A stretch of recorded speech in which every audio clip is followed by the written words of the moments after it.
We are a tech pioneer of the Industry 4.0 revolution. We provide a wide range of industrial intelligence solutions, software, cutting equipment, data, services.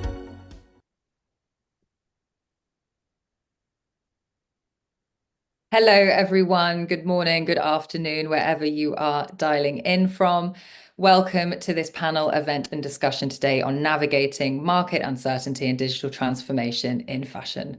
My name is Sophie Soar. I'm the Commercial Features Editorial Director at the Business of Fashion, and I'm delighted to be joined today with Maximilien Abadie, who is Chief Strategy and Product Officer at Lectra, a global player in the fashion, automotive, and furniture industries, offering industrial intelligence solutions that facilitate digital transformation. Thank you for joining us, Maximilien. Thank you, Sophie. Hi, everyone. And we are also joined by Andrea Pavon, who is Head of Advisory at Beyond Luxury Group and founder of Rune Futures, both strategic foresight consultancy firms. Through her work at BLG, Rune, and previously at Accenture, Andrea has worked with the likes of Chanel, PVH, and Henkel. Thank you so much as well for joining us, Andrea. Pleasure to be here. Thanks. So some quick housekeeping before we get started. The conversation is going to last about 45 minutes. It's a big topic and we have a lot to get through, but we've also received a large number of questions from our audience in advance. I'll aim to address as many of these to our guests as I can as we go. If you do have any more questions, please do feel free to use the Q&A function. If we've got some time at the end, we will look to ask these to our panelists who have joined us today. In the meantime, I can see that some of you are adding into the chat function where you're dialing in from. Please do continue to let us know. Always lovely to hear from you. So, at the start of this year, a long-feared cyclical slowdown arrived. There's an ongoing threat of a global recession. There is uncertainty around global trade, all of this taking place with the backdrop of the mounting climate crisis. Consequently, 2025 is likely to be a time of reckoning for many fashion brands. The upshot is that there is still opportunity to be found for brands that move nimbly, that embrace change, and that are quick to adapt to upheavals in a pretty chaotic marketplace. But first, we really need to understand and unpack some of the larger issues that are really shifting and shaping the global fashion industry today. So to that end, I want to ask both Maximilien and Andrea, and perhaps Maximilien, we'll start with you.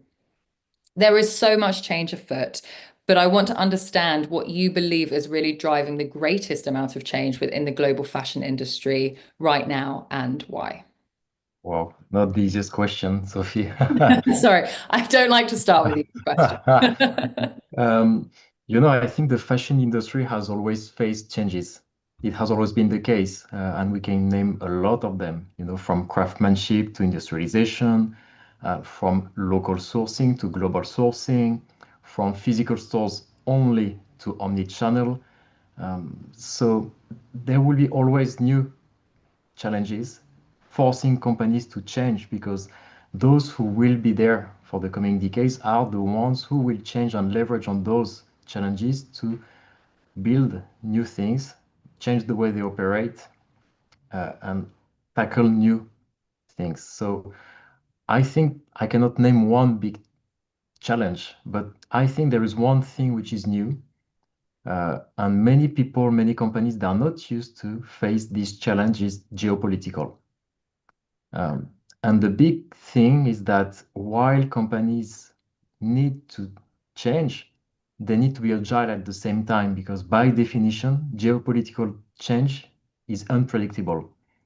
So that's quite complex because at the same time, you need to look at the way you will change your value proposition, the way you can better address your consumer, because you need to be on the move. So you need to rethink, let's say, established practices, but at the same time being agile because you need to adjust to something you cannot predict. So there's no magic recipe. You need to build scenarios. You need to find ways to overcome this situation to beat your competitors. But that's quite fascinating because there will be many opportunities. There is a sentence quite famous in Brazil, which is there are companies selling tissues and there are people buying tissues. So you need to ask yourselves, where do you want to sit? And there are opportunities and many technology disruption. They are enabling companies to face those challenges and to be amongst the winners of tomorrow. That's what at Lectra we are doing. We are supporting our customers to be the winners of tomorrow. Sure. And you mentioned there as well the importance of agility within that, and that being such a key theme that I think we're going to hear about a lot over the next 45 minutes. Andrea, I want to pose the same question to you as well. What do you believe is really driving the greatest amount of change within the fashion industry right now? Yeah, I mean, besides the global trade reconfiguration due to geopolitics and other topics, I think one thing that is indisputable, right, is technology. It's no surprise to anyone. I think technology has impacted our lives and companies for a long time. But I think especially with AI and generative AI, we find ourselves at an inflection point. One of the inflection points that we've seen in history, like with the Industrial Revolution, with the internet bubble, and now I think that it's coming. We're in an inflection period. So that's going to fundamentally change how brands produce, they design, they produce, and they sell their products. But I'm very interested, and I think, yes, it's 2025, but looking a bit more into the future, another force that is a bit of a consequence of that digital adoption, which is for me, the way that companies operate will completely shift, because the roles that you'll find and the skills that you'll need in those companies will completely shift. The World Economic Forum released this year a report saying that about 170 million new roles will be created by 2030, so only in 5 years, and about 90 million will be displaced. So that change, like for me, that is a huge challenge for companies to address. Absolutely. But I like the fact that both of you, though, are looking at these challenges and also presenting opportunities. Maximilien, you're talking about the fact that, industries have continuously faced changes and disruptions throughout the decades and centuries. I mean, Andrea, you're also saying a similar thing in the sense that, whilst there's going to be a massive shift and change, there's also going to be new opportunities. It's just going to look a bit different, which is a topic we're going to get into a little bit later. Something that I also wanted to touch upon as well, though, is that Lectra has recently produced a report. It's called Meeting the Moment. And two of the key landscapes that it really dives into is technology, but also sustainability. And while we've seen that digital transformation is remaining very high on the agenda for fashion executives, sustainability seems to be somewhat dropping off the list of priorities for others. So, Maximilien, why should and how can businesses look at addressing both as critical priorities today? I think you're right, Sophie. Both, they remain critical.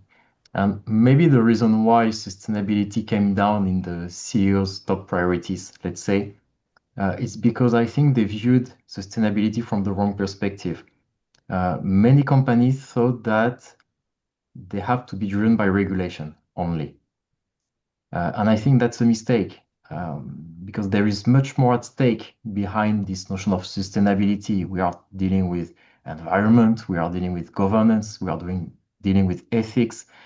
And if you really think about it, you need to embrace those concepts around sustainability if you want really to differentiate yourself and be there for the long run. I can take one example. If you think about traceability, which is embedded within sustainability, if you view it from a regulation perspective, okay, you need to comply with it, but it's not mandatory in all countries. But just look at some examples we saw in the press in the past years. When you don't know your suppliers and the suppliers of your suppliers, if there is an issue, consumers will blame you, the brand. They will not blame the supplier only, they will blame the whole ecosystem. So from a regulation standpoint, maybe you are not forced to know the suppliers of your supplier, but as a brand, are you willing to take such a risk on the brand image over the long run? I think that's a mistake, you see. So I would view things a different way. I think sustainability is really the way to ensure that your business model is sustainable over the long run, and that the way you will address your consumers, their concern, their needs, and so on, has to embark sustainability at the same time. And looking at digital transformation, you're right. It's one of the highest priority, but the wording transformation is key. It's not only about adopting new technology. It's really about asking yourself how you can transform the way you operate, the way you sell product, the way you create product, the way you manufacture product. So in the end, your entire business model, because too much in the past, technology has been adopted just to serve one specific need. While now, technology can help companies to transform the way they operate from the beginning of the journey till the end of the journey. So that's a big shift, because the only way to be successful is to have this holistic view on your entire operation, and technology is an enabler of this transformation. So there is not one topic which is more important than the other one. Sustainability enables digital transformation, and digital transformation is supported by sustainability topics. Sure. Yeah. Absolutely. And you just touched on there the importance of embedding these kinds of technological innovations across the entire value chain, from design, creation process through to the manufacturing, and then also the marketing output as well. Can you tell us, just sticking with you for a little bit longer, Maximilien, a little bit more about these sort of industry 4.0 technologies and how they are really driving change in the fashion workplace, and what does this look like across the value chain? Yeah, sure, Sophie. First, maybe let me remind everyone briefly what is Industry 4.0, because maybe that's a buzzword. But actually, it was born in Germany in 2010. And at that time, Angela Merkel was the Chancellor of Germany. And she was asking herself, how can Germany still keep its industrial competitive advantage over the long run against China? So now when you look at Germany's situation and the Chinese situation, she viewed that coming 15 years ago. So that's interesting. But what's the really key around Industry 4.0 is how all the stakeholders involved around the product, they are interconnected in a new way. So it's not only about adopting key technologies such as cloud, AI, big data, IoT within the factory, within an industrial place. It's about connecting all the people, the data, and the processes involved in the product value chain. So for the fashion industry, it means how, leveraging on those key technologies, we can create better products, we can manufacture in a better way, and we can market the right way our products at the right time, at the right place, at the right price. And it changes completely the vision companies have around the product. Because behind each product in the fashion industry, you have dozens of companies sometimes. The brand, the manufacturer, the suppliers, the supplier of the supplier, the logistics people, the retail store, the distribution networks. So a lot of people, but they need to be interconnected because they are sharing the same vision and view around the product at the end of the day. They need to serve the consumer at the right time, at the right price, through the right channel. So making sure that data is leveraged all along this chain, from create to manufacture until market, is key.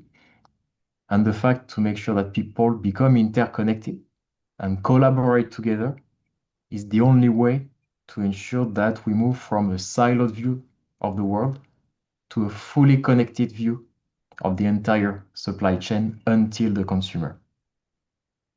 So in an ideal world, I suppose, with connecting all of these different elements together across the value chain, which we know across a fragmented value chain at the moment is quite difficult to achieve, especially if the sort of technology infrastructure is not as in place or as well established as it could be.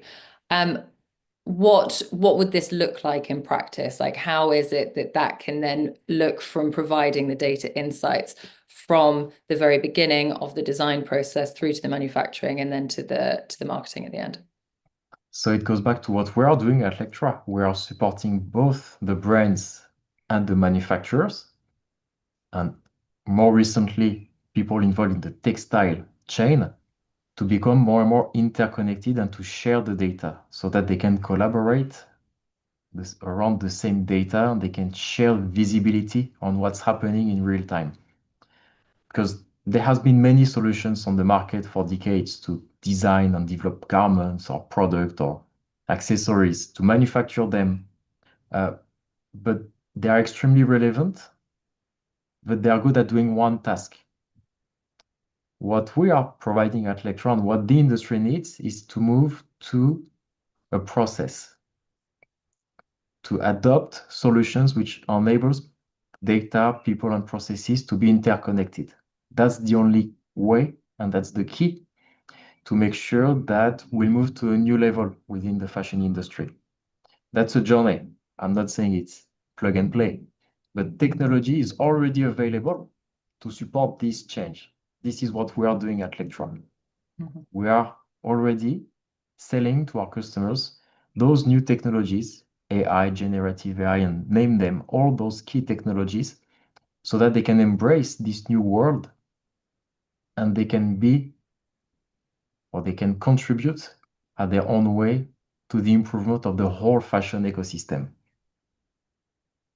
So, Andrea, coming to you, understanding a little bit more about this new fashion ecosystem and what it is that new technologies across technology 4.0 is really going to, industry 4.0 technologies is really going to unlock. Can you tell me a little bit about the sort of work that you're doing as well at Beyond Luxury Group, at Rune, as this sort of futuristic foresight, leveraging of data, and why it is that it is such a critical element to integrate across your different learnings when working with businesses today? Definitely. So what we do, I mean, we right now live in a world, people use the acronym VUCA, right? Volatile, uncertain, complex, ambiguous. It is nothing like the world that we used to see in the past, like quite linear, didn't move a lot, slow, right? In the past, people would strategize or look at how they could innovate by looking at the past, right? The learnings from the past, and then extrapolate linearly into the future by looking a bit into the present as well, but then, having some assumptions and then extrapolating.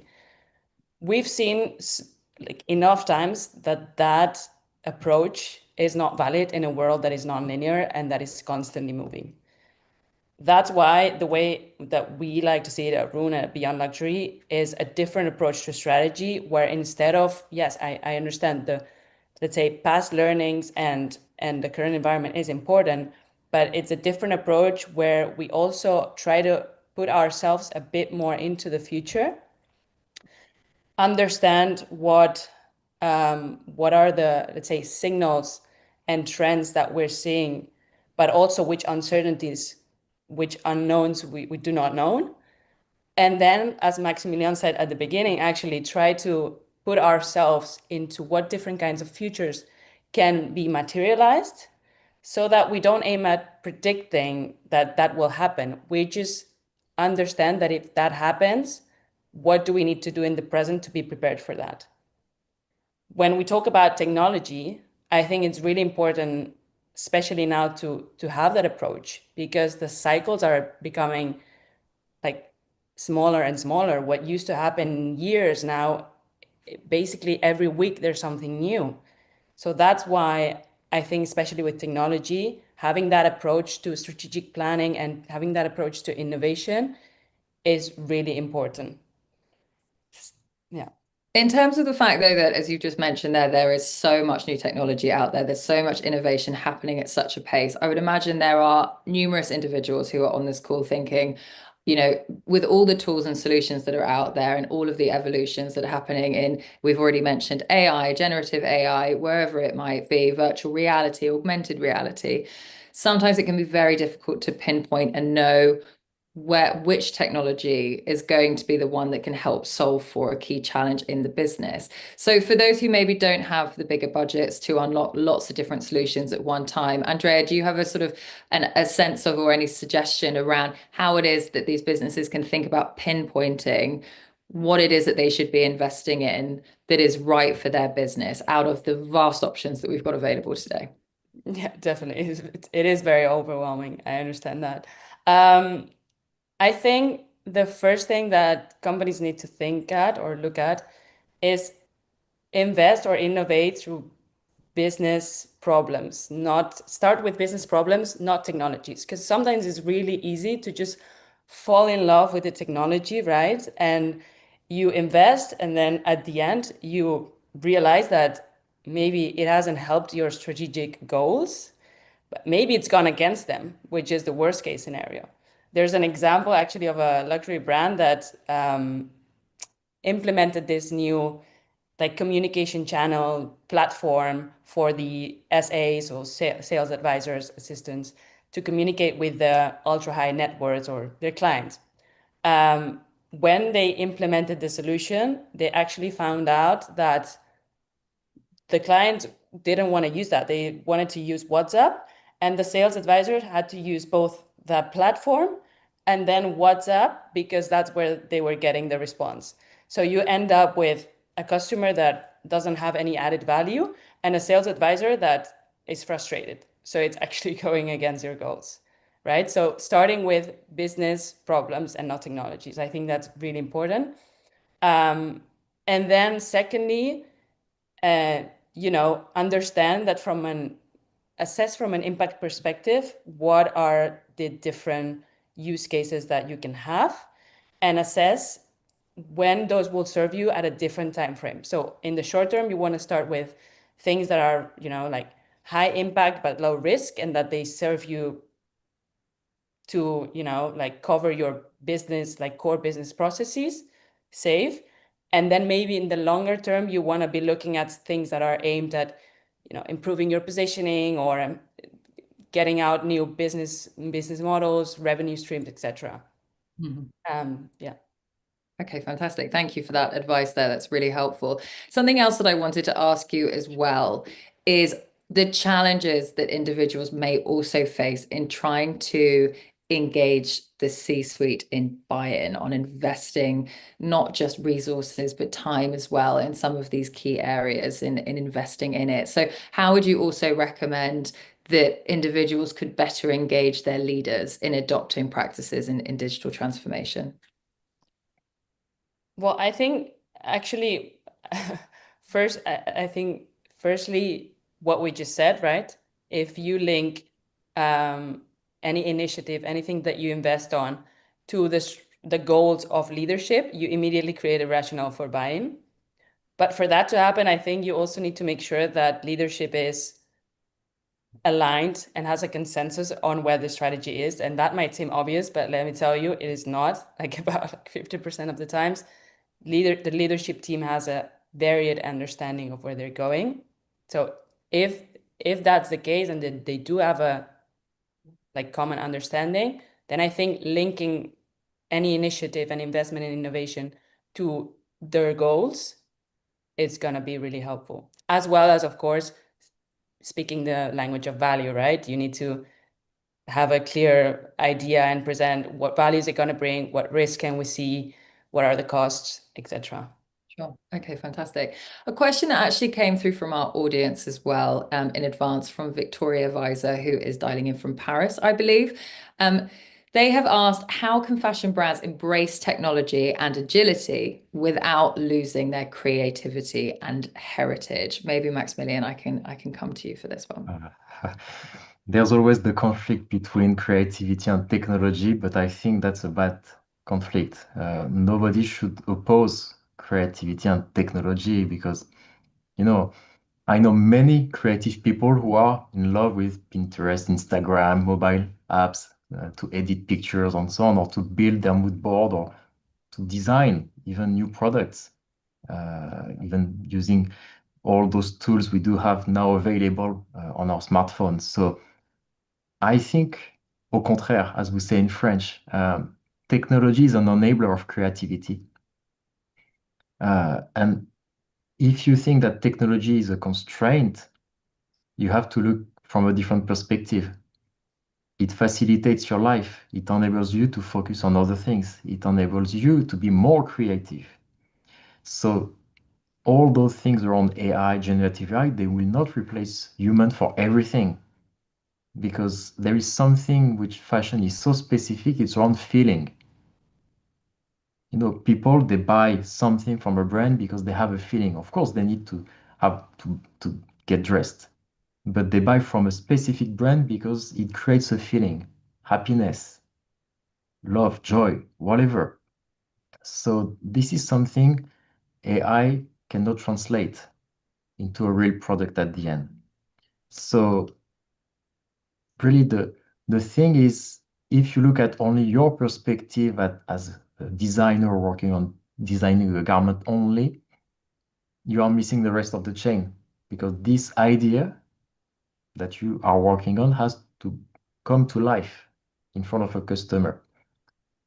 And this is where even digitizing what you are doing as a designer is key from the beginning, because your creative garment product will be then used by someone else within the supply chain.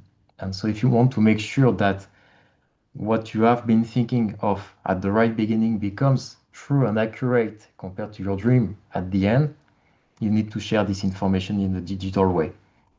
That's why really, and I fully agree with Andrea, technology is a support of the transformation, but connectivity between create processes, manufacture processes, and market processes is key to ensure that tomorrow all those bright ideas coming from creative mindsets, they come to life the right way. Anything to add, Andrea? Yeah, no, I completely agree. I think it is definitely a bridge, like technology is a bridge to creativity and heritage and savoir-faire. There's a lot of examples, but there's a quote that I really love. Dr. Helen Papagiannis, she was at an event I went to. It's protect the soul, embrace the future. So your soul, especially fashion, luxury, is always going to be there. Embracing the future is embracing whatever means to that creativity you'll have, right? So I don't think they're antagonists. They go hand in hand. So completely agree. And talking about sort of embracing the future as well, I suppose it sort of brings us back round to the idea of thinking about how it is that technology can really help us also protect the future of the planet, thinking about sustainability within this narrative too, and how much technology can really enable and unlock there. And Maximilien, I wanted to come to you for this sort of next thought, which is really around how it is that technology can try and help unlock some of the more challenging aspects within the supply chain that can try and help streamline production processes. I know that this is something that has been touched upon in this report that Lectra has produced recently around unlocking the precision economy. So I just wanted to ask you a little bit more about that and how it is that you are working with sort of your network of manufacturers and suppliers to really integrate new technologies to help lead to this precision economy. Yeah. Thanks, Sophie. What's behind, let's say, this notion of precision economy is really how you can use the right way and the best way the natural resources from the planet. So it's all about how you can get closer to the consumer demand. It's all about making sure you are using the right quantities of material to produce the right number of garments. And our view is that fundamentally, more and more of the supply chain will be pulled and no longer pushed only. Today, many companies, they are still working in silos in a step-by-step mode. I have the design, I move to the development, then the sourcing, then the production, then the market, while everything has to go in parallel. if you want to be successful. And that's why we think the more and more in the future, this supply chain will be pulled from the consumer, because everything starts from the consumer. Who you are targeting, who you want to address, at what price level you want to position yourself. And competition is reacting extremely quickly. There was the fast fashion phenomenon. Now we are dealing with the ultra fast fashion. I don't know what will be the next one, the mega ultra fast fashion. I don't know. But the key for companies to be successful is only if they know behind the way their product they are manufactured and sold. That's the key. Because if you don't master your supply chain, you are blind and you are losing a competitive advantage. Those who can bring to life quicker on the market a product, they are mastering very well all the create aspect of their product, the manufacture aspect and the market aspect. If you don't master those three dimensions in parallel, collectively, you will fail because you will be too late. You will use more material than you were supposed to. You will pollute more. You will be viewed as not green on the market, and you will miss opportunities. So really, this cycle is no longer only driven by creation. It's the combination of creation, manufacturing, and marketing at the same time. And only interconnecting those steps, leveraging on data generated by thousands of solutions, notably Lectra has been selling for years, that will be the key, because it will enable companies to change their business model, the way they create garments, products, the way they differentiate themselves from competition, the way they use their resources, the way they operate, and the way they design their processes. Something I wanted to touch upon that you've just mentioned there as well is obviously the fact that this demand and this drive is coming from consumers to a certain extent, and it needing to sort of touch upon all of this area. And this is in part driven as well the development of digital product passports and being able to track and understand everything from the beginning of the supply chain through to the end. So a question that's come through from somebody from our audience, Mitali, has asked, will implementation of digital product passports drive conscious consumption of fashion products? Potentially, Maximilien, we can stick with you for this one. I think the goal of digital product passport is really to enable the brands to take control over their supply chain. Of course, there is the aspect of circularity, recycling and reuse, notably that the EU is pushing. But my feeling is that this is a fantastic tool. This is a fantastic driver for change. So it's not only about releasing or through RFID or QR code information. It's a way for you as a company to master your entire ecosystem, your entire network, your entire supply chain. And I think today, this is also a way to differentiate against foreign competition. If you look at what's happening, fashion is more and more global. There are new players born digitally, selling without any physical store worldwide.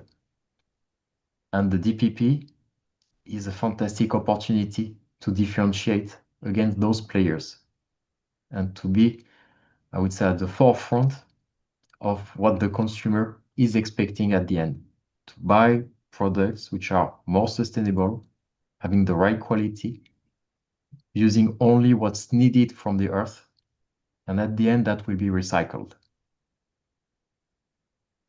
So much of what we've touched upon, as we sort of alluded to earlier as well in the conversation, does require, though, a mindset shift, doesn't it? It requires people to be open to embracing these new technologies and digital change. And as a result, really thinking about the organization and the individuals using them and trying to approach that strategically too is essential. So this really leads us on to the sort of last line of questioning that I have for you today, which is really thinking about organizational restructuring for success.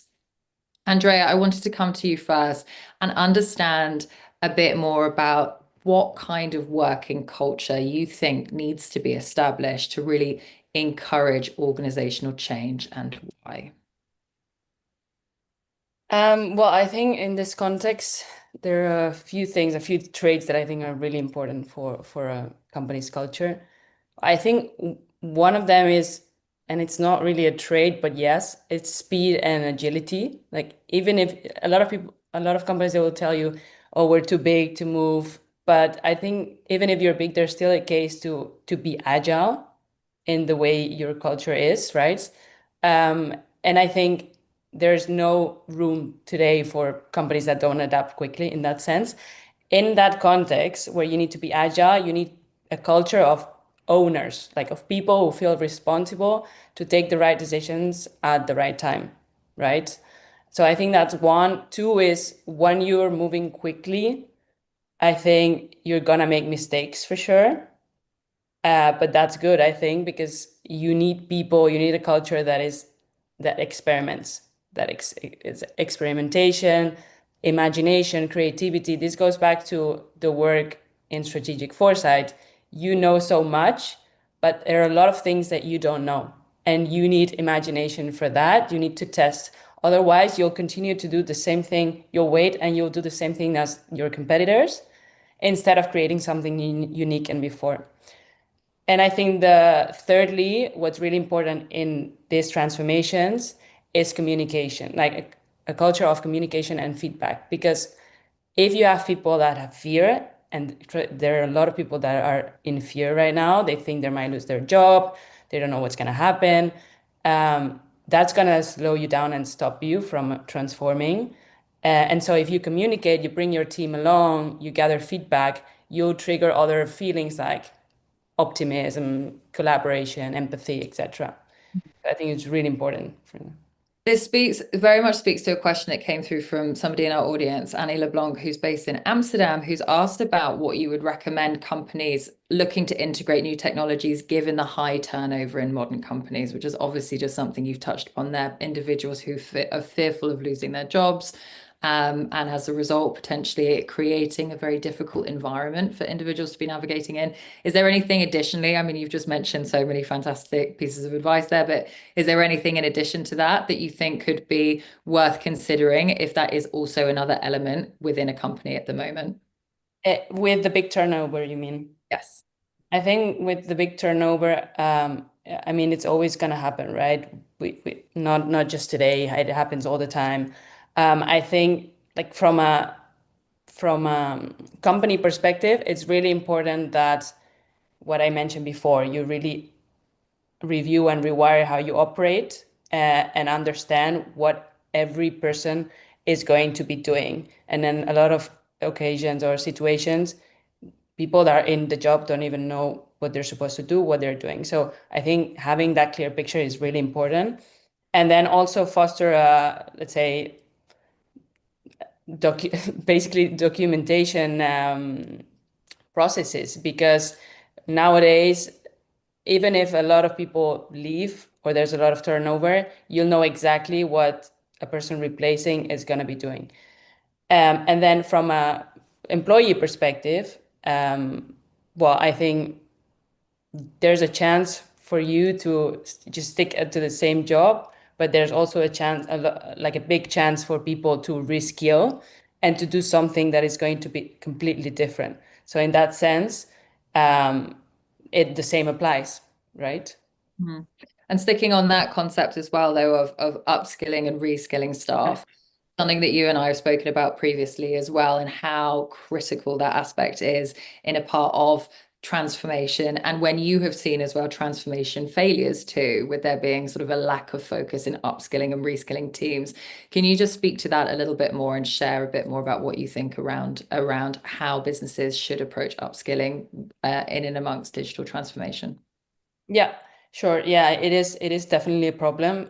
I think like 80% of the projects I've done, they've cut out completely change management, and that led to a bad adoption, and you don't want that. I've told you this before. I think as a rule of thumb, for each dollar that you spend implementing or designing a solution, you should spend the same amount in like process design and training people and change management activities. So definitely super important. I think the way that we can approach that, and I'm speaking about both upskilling because of what we said before, a lot of new skills are going to be, people are going to have to learn a lot of new skills, and then reskilling because a lot of people will have to, shift roles.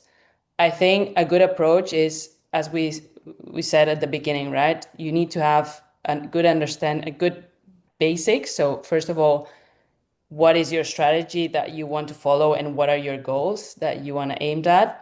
How, like, have a clear idea of how you're going to operate a company. So which activities are going to be where, roles, what skills are the people that are going to have in those roles, and then which culture you want to get. And then investing a bit of in foresight to understand also what skills you're going to know in the future. So if you've got all that, you've got a clear idea of where you need to be in terms of skills and reskilling your workforce. And then you just need to look at where you are today, and that gap you need to cover basically. And I think it's a really good opportunity nowadays because with AI, especially with AI, with new technologies, there's a lot of opportunities in education for that. Yeah. Maximilien, is there anything you would want to add as well in something that I think is addressed in the Meeting the Moment report that is around re-architecting business models? Is there anything that you want to add to what Andrea's just mentioned there? Yeah, two things maybe to complement. One, it's to focus no longer on task output, but on business outcome. Because task output, you still have a narrowed vision of something, while if you focus on the business outcome, this is where you can factor in several aspects of your own company, several steps. You connect also the different people because you are thinking about the outcome of a given business process, not about what the individual is doing. And the second thing, and the copyright is from someone from a high-end fashion company. If you spend only your life on fixing things and not stepping back, you will miss the transformation journey. So I would say that the best is also to make sure that, sure, you need to deliver results, sure, you need to meet objectives, but if you don't spend enough time to step back and rethink the way you are doing things, you will miss something and someone else will do it against you. Fantastic. I think just to close out then in the last couple of minutes, we have covered so much over the last 45 minutes, and thank you both for doing so and sharing your expertise with our community. I guess I really want to sort of take it back to the beginning of what we were saying when we were just sort of laying out some of the sort of macroeconomic sort of context that is really changing and transforming the industry. And I just wanted to really understand from you both what you think as the final thought are the characteristics of those businesses that will most effectively weather this very turbulent time. Maximilien, perhaps we can stick with you first. Well, I think the world has become unpredictable, more interconnected at one side, but more fragmented also at the other side. Competition is not only local, but it's global. So as nobody can forecast what will happen tomorrow, and I think Andrea said it very well, you need to look at the long term, build the right strategic plan, and build different scenarios in this short-term turbulence time. Because even if the scenario, even if what will happen is not the right scenarios you forecasted, it will help you, to find from the different scenarios the right winning formula. Fantastic. Andrea? Yeah, honestly, I was gonna say the same. For me, it's balancing the short term with the long term. I think it's important to focus on, profitability in the short term, yes, That's something that companies need to run on. But it's really crucial to understand the long term and what are the implications that those different scenarios will mean for the company, but for other stakeholders, including the planet. So I think it's time for companies to start understanding what the impact of their actions are or is, sorry. And I think technology will actually finally help us do that more efficiently. Fantastic. A great note to end on, I think. Thank you both so much for your time today. Maximilien, Andrea, thank you for sharing your insights and expertise with our community. And to our audience, thank you so much for dialing in, for asking your questions, and for engaging with us over the last 45 minutes. It's been an absolute pleasure. Thank you so much. Thank you, Sophie.